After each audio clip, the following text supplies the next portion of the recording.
미가 5장 5절에서부터 9절까지입니다. 역사와 운명의 주관자이신 예수님. 미가서 5장 전체의 내용은 하나님이 예비하신 메시아에 대한 소망과 메시아 되시는 예수 그리스도가 행하시고 이루시게 되는 사역은 무엇인지에 대해서 알려주고 있습니다. 지난 시간에 메시아에 대한 소망이라는 제목으로 말씀을 공부했습니다. 미가서 5장 전반부의 중심 주제는 메시아 되시는 예수님만이 죄의 노예로 살아가고 있고 죄의 속박과 지배 속에서 살아가는 인간들을 구원할 수 있는 유일한 구주라는 사실입니다. 오늘 우리가 배우게 될 본문 말씀은 미가서 5장 중반부 말씀으로서 예수님이 메시아로서 구체적으로 어떠한 일을 이루시고 행하실 수 있는 분인지에 대한 말씀들이 기록되어 있습니다.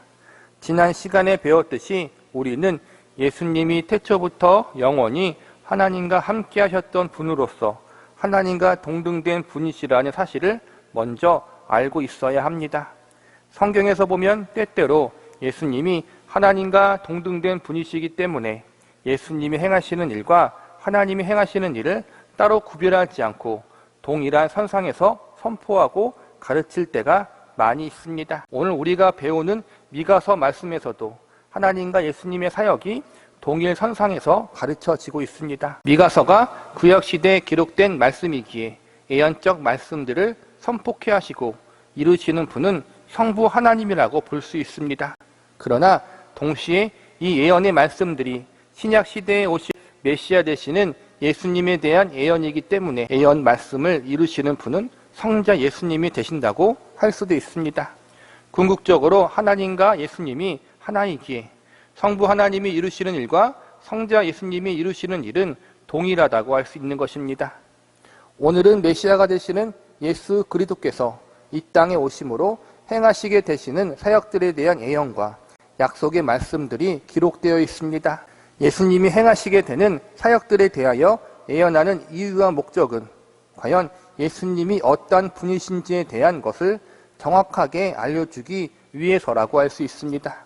하나님이 예비하신 메시아가 과연 어떠한 존재인가, 과연 그를 온전히 믿고 신뢰할 수 있는가, 그분은 우리의 모든 것을 맡기기에 충분한 분이신가, 이러한 인간의 의심과 물음을 원천 봉쇄하기 위하여 하나님은 미가 선지자를 통해서 메시아의 정체와 그분이 어떠한 존재인지를 오늘 본문에서 아주 정확하게 알려주십니다.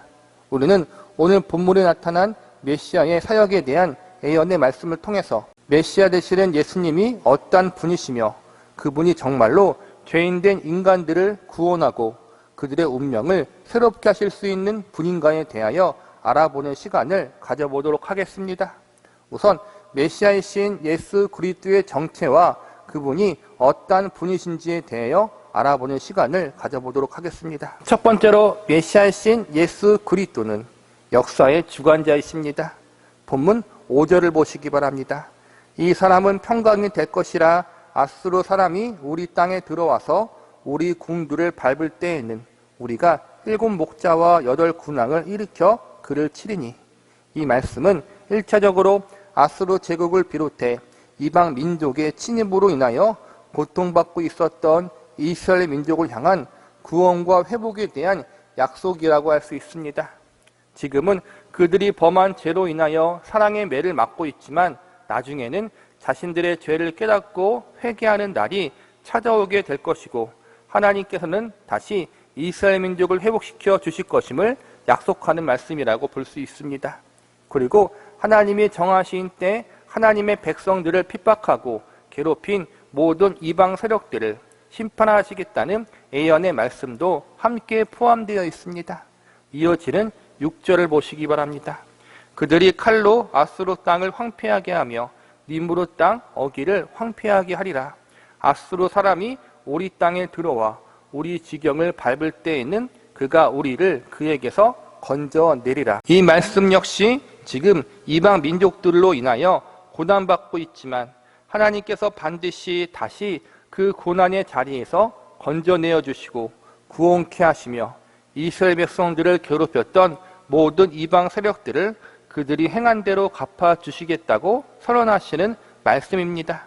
오늘 이 예언을 한 미가 선지자는 자신이 한 예언들이 구체적으로 어떻게 이루어지고 실행되었는지에 대해서 온전히 다 알지 못했을 것입니다. 그저 하나님이 하실 것이라고 말씀하셨으니 반드시 이루어진다는 믿음만 가지고 있었을 것입니다. 다행히 우리들은 이 말씀이 기록되고 선포된 후 2700년이라는 시간이 지난 후에 오늘의 말씀을 보게 된 사람들입니다. 즉 우리들은 오늘의 이 말씀의 대부분이 역사적으로 이미 이루어지고 성취되어진 시대를 살아가고 있는 사람들이라는 것입니다. 역사적으로 보면 하나님은 아수르 제국을 바벨론 제국에 의해서 심판하셨고 바벨론 제국을 다시 페르시아 제국을 통해서 심판하셨습니다. 그리고 페르시아 제국을 다시 로마 제국을 통해 심판하셨습니다. 물론 이 가운데 이스라엘 백성들도 많은 고난을 당했지만 이스라엘 민족은 사라지지 않고 남아있게 됩니다. 세상을 호령했던 대제국과 나라들이 모두 멸망당하고 사라졌지만 작고 작은 이스라엘 민족은 완전히 멸망당하지 않고 계속 살아남아 메시아의 탄생을 준비하는 민족이 되고 구원의 복음을 전파하는 도구로 쓰임받게 됩니다. 이 모든 것을 우리는 지나간 역사를 통해서 알고 있습니다. 역사학자들이나 믿지 않는 세상의 사람들의 눈으로 볼 때 우연히 발생한 일일 수도 있고 그 당시 정치적인 상황과 인간의 여러 가지 사건과 정황들로 말미암아 이러한 일이 일어난 것이라고 말할 수 있습니다. 그러나 우리는 성경 말씀을 통해서 인간의 역사 뒤에서 하나님이 이 모든 일을 섭리하시고 주관하셨다는 사실을 알고 있는 사람들입니다. 하나님은 아수르 제국이 가장 강력하게 활동하고 있는 이 시기에 아수르 제국의 멸망을 예언하셨고 아직 작은 나라로 존재하고 있었던 바벨론 제국과 아직 이름조차 생소했던 페르시아 제국과 로마 제국의 흥망성쇠를 다 알고 계셨습니다. 이는 단순히 미래의 일을 알고 있다는 차원을 뛰어넘어 하나님이 인간의 역사를 섭리하시고 주관하고 계시다는 사실을 우리에게 알려주고 있습니다. 그런데 우리가 여기서 한 가지 더 기억해야 할 것은 하나님과 더불어 예수님이 인간의 역사를 주관하고 계셨다는 사실입니다. 신약 성경에 보면 예수님을 가리켜 하나님과 동등된 분임을 강조하면서 동시에 예수님을 창조주 하나님으로 소개하고 있습니다. 예수님이 창조주라는 것은 세상을 창조하실 때 성부 하나님과 성자 예수님이 함께 창조 사역을 이루셨다는 것입니다. 예수님이 창조주 하나님이라면 예수님은 동시에 세상을 다스리시고 통치하시는 분이십니다. 그래서 성경은 예수님을 가리켜 만왕의 왕이라고 가르치고 있습니다. 구약 성경에서 예수님의 역사하심과 일하심이 직접적으로 눈에 띄지는 않지만 성부 하나님이 인간의 역사를 주관하시고 나라와 민족의 운명을 주장하고 계셨을 때 성자 예수님도 이 일에 함께 하셨다는 사실을 미루어 짐작해 볼 수 있습니다. 왜냐하면 하나님과 예수님은 언제나 하나이고 결코 혼자서 일을 하지 않으시기 때문입니다.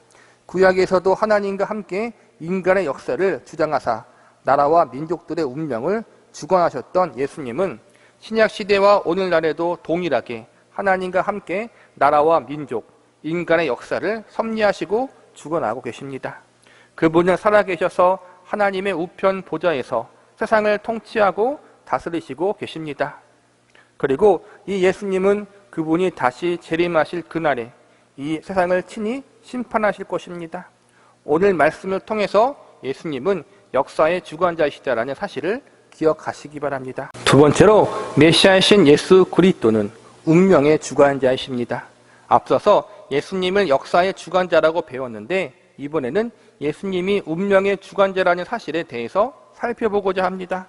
역사의 주관자나 운명의 주관자나 같은 말이지만 오늘 설교에서는 역사의 주관자를 한 나라와 민족, 사회를 주관하는 분으로 표현했다면 운명의 주관자라는 것은 믿는 하나님의 백성들을 책임지시고 주관하시는 분으로 표현하고자 합니다. 인간의 역사, 나라와 민족의 역사를 창조주이신 예수님이 간섭하시고 주관하셨듯이 하나님 백성들의 운명 역시 만왕의 왕이신 예수님이 친히 붙잡고 계시고 주장하고 계심을 우리는 믿어야 합니다. 본문 7절을 보시기 바랍니다. 야곱의 남은 자는 많은 백성 가운데 있으리니 그들은 여호와께로부터 내리는 이슬 같고 풀 위에 내리는 담비 같아서 사람을 기다리지 아니하며 인생을 기다리지 아니할 것이며. 여기서 보면 야곱의 남은 자를 언급하고 있습니다. 야곱의 남은 자는 하나님께서 택하신 백성들, 고난과 환난 가운데 하나님이 포기하지 않은 백성들을 의미합니다. 역사적으로 이스라엘 민족이 죄악에 빠졌을 때 끝까지 죄와 타협하지 않았던 네가 선지자와 같은 거룩하고 순결한 자들을 의미하는 것이고, 동시에 죄를 지었지만 나중에 하나님께 회개하고 하나님께로 돌아오는 모든 자들을 의미한다고 볼 수 있습니다. 신약 시대에 들어와 남은 자들이란 복음을 듣고 예수 그리스도를 구세주로 믿고 영접한 모든 그리스도인이라고 할 수 있습니다. 예수님께서는 인간의 역사와 나라와 민족들의 역사를 주관하시는 창조주 하나님이시지만, 특별히 택하신 하나님의 백성들의 운명과 예수님을 믿는 그리스도인들의 운명을 더욱 특별하게 붙잡고 계시고 책임지고 계십니다. 실제로 보면 여호와께서 남은 자들에게 이슬과 담비 같은 은혜를 주신다고 나와 있습니다. 이어지는 8절을 보시기 바랍니다. 야곱의 남은 자는 여러 나라 가운데와 많은 백성 가운데 있으리니 그들은 수풀의 짐승들 중에 사자 같고 양떼 중에 젊은 사자 같아서 만일 그가 지나간즉 밟고 찢으리니 능히 구원할 자가 없을 것이라. 8절에 보면 하나님께서 남은 자들을 사자와 같이 강하게 하신다고 말씀하고 있습니다.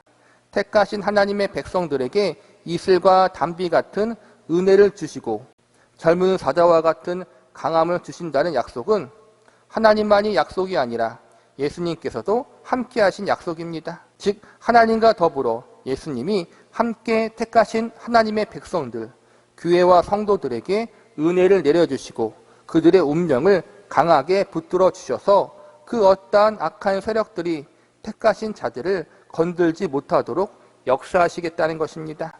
이는 죄와 사망의 권세로부터 구원받은 주의 백성과 자녀들을 지켜주시고 보호해 주신다는 말씀으로 받아들일 수 있습니다. 우리가 아주 잘 아는 말씀, 로마서 8장 38절과 39절의 말씀을 제가 읽어드리겠습니다. 내가 확신하노니 사망이나 생명이나 천사들이나 권세자들이나 현재 일이나 장래 일이나 능력이나 높음이나 깊음이나 다른 어떤 피조물이라도 우리를 우리 주 그리스도 예수 안에 있는 하나님의 사랑에서 끊을 수 없느니라. 여기서 보면 믿는 성도의 상태를 그리스도 예수 안에 있는 상태라고 가르치고 있습니다. 예수 안에 있다는 것은 예수님이 성도들의 삶과 운명을 책임지고 있고 붙잡고 있다는 것입니다. 예수님이 역사의 주관자이시면서 동시에 하나님 백성들의 운명을 책임지시고 계시는 주관자이십니다. 예수님이 이러한 분이라면 우리가 그분을 온전히 믿고 그분을 신뢰할 만하지 않겠습니까? 창조주요 만왕의 왕이신 예수님이야말로 우리의 죄를 사하시고 우리의 운명을 새롭게 하실 수 있는 유일한 분이심을 믿으시기 바랍니다. 마지막으로 메시아이신 예수 그리스도는 심판자이십니다. 본문 9절을 보시기 바랍니다.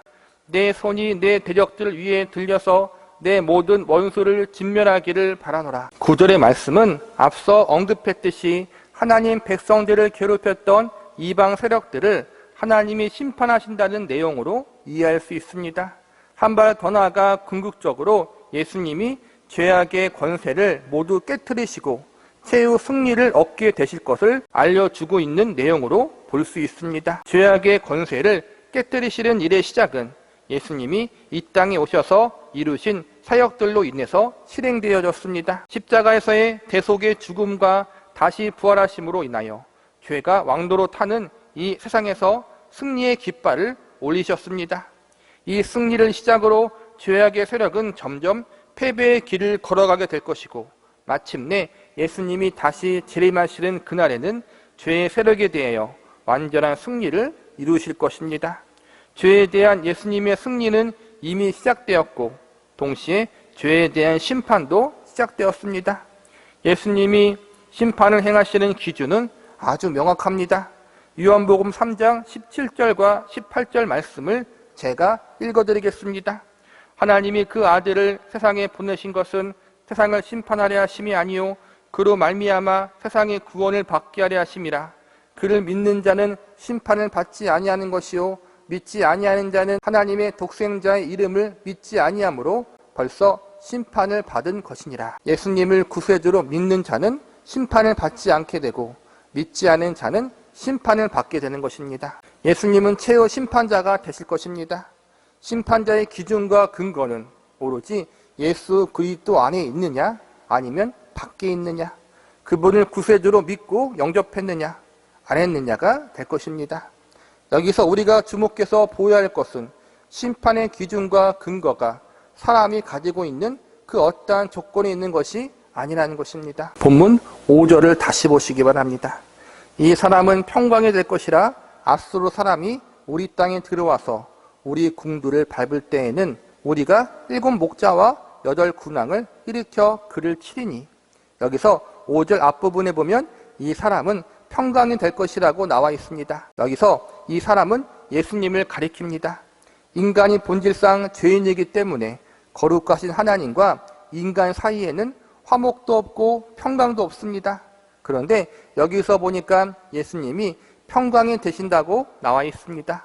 즉 하나님과 인간 사이에 중보자가 되어 주셔서 하나님과 인간 사이를 평강케 만들어 주신다는 것입니다. 하나님과 인간 사이가 평강케 되는 원인은 이처럼 예수님께 있지 인간 자신에게 있는 것이 아닙니다. 이번에는 본문 7절을 보시기 바랍니다. 야곱의 남은 자는 많은 백성 가운데 있으리니 그들은 여호와께로부터 내리는 이슬 같고 풀 위에 내리는 담비 같아서 사람을 기다리지 아니하며 인생을 기다리지 아니할 것이며.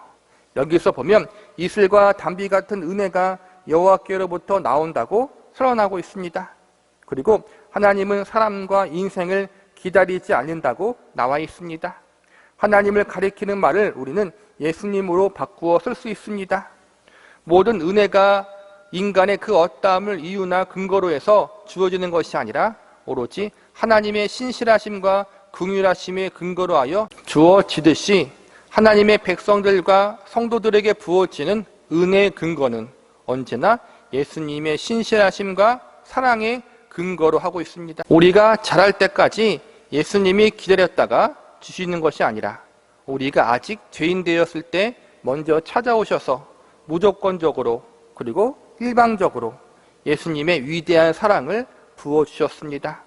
우리의 자람이 조건이 되고 근거가 되었다면 우리는 영원히 은혜를 받지 못했을 것입니다. 그러므로 구원의 조건, 하나님께 은혜를 받은 근거는 결코 우리에게 있는 것이 아닙니다. 우리가 구원받을 수 있는 이유, 우리가 심판을 면할 수 있는 유일한 이유는 나를 향한 예수 그리스도의 사랑과 은혜 때문이라는 사실을 절대로 잊지 마시기 바랍니다. 말씀을 정리하겠습니다. 오늘은 본문 말씀을 통해서 하나님이 예비하신 메시아가 과연 어떠한 존재인가, 과연 그를 온전히 믿고 신뢰할 수 있는가, 정말로 예수님이 죄인된 우리를 구원하시고 우리의 운명을 새롭게 하실 수 있는 분인가에 대해서 살펴보았습니다.